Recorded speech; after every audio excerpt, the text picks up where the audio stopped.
Hey guys, how's it going? Welcome to my very first Q&A session. I put a post out on my social media a couple of days ago for you to send me all the questions that you have, and you certainly did that. So let's dive straight into it. So first up we have @DJ Hankins with a two-part question. He asks, I want to do play-along recordings like you see on YouTube. Seems like a lot of equipment is needed to record them, plus I'd like to make some simple recordings with my friend who plays acoustic. What is the cheapest and simplest path to do this? Also, have you used any specific soundproofing on the walls? So he means in this room. So when it comes to creating basic drum videos, playing along with your favourite song and then uploading it to YouTube, a good place to start is using the Zoom Q2N. It's got a great camera on it, it's got an XY capsule on the front, it's got an adjustable gain, so you've got great audio on it, and it's not actually that expensive. I think they retail around sort of £180. So all you would need to do is just set it up next to your drum kit, hit record, play along, and then in post, just match up the audio afterwards. If you want to hear what the audio on this actually sounds like, I did a vlog last year for the UK Drum Show, so I'll leave a link for that in the description. I'll also link it up on the YouTube card. However, if you are looking to record guitar tracks as well, then the best thing to do is probably get a second-hand, cheap 4-channel mixer, either Alto, Behringer, Mackie, whatever it might be, and just record through that. Paired with a cheap set of drum mics like Samson or Stag is a really great way of keeping it budget friendly but also getting a decent sound. As for the acoustic treatment in this room, we decided to go to a company called OwenAlec. They're basically the world leaders in acoustic treatment, a little bit more expensive, but as it's a live room, we decided that it was the best thing to do. They actually sent us a drawing of the room with the plans for how to lay it out, and the results were absolutely fantastic. So definitely go check those guys out. Okay, so next question is from @JohnCampbell5559. I bought some Zildjian Planet Z hi-hats for £100 and they sound absolutely shit. What's the best Zildjian hi-hats to buy?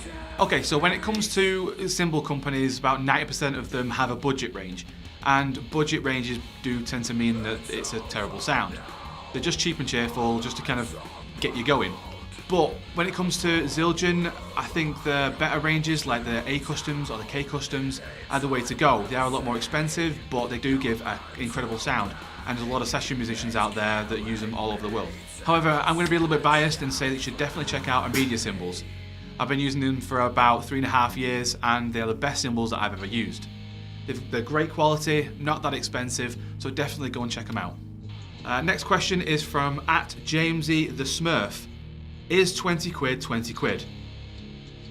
Yes, James. Yes, it is. @Miss Boogie B asks, why are you no longer Goldilocks? Now, okay, this is a bit of an inside joke. For anyone who doesn't know, there's a picture of me out there on the internet somewhere with bleached blonde hair. It was a bad time. It was a bit. Shane's cringing right now. Yeah, it was very quickly rectified, shall we say? So yeah, needless to say, I won't be doing that again. And the last question of the day is from Crosis Drummer. He says, what's your favourite subgenre of metal and why? That's a fantastic question. I'd have to say prog metal, purely because there's so many different things going on. You can have all different types of influences in prog because it's such a wide umbrella and range of music. Not only that, with prog you can change up the time signatures, the tempos halfway through songs, and just keep things really interesting.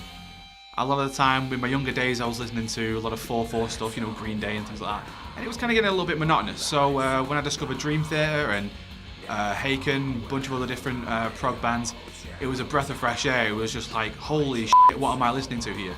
So yeah, I was absolutely amazed, and that's something that I'm going to cover as well, is prog drumming in a video coming up. So stick around for that.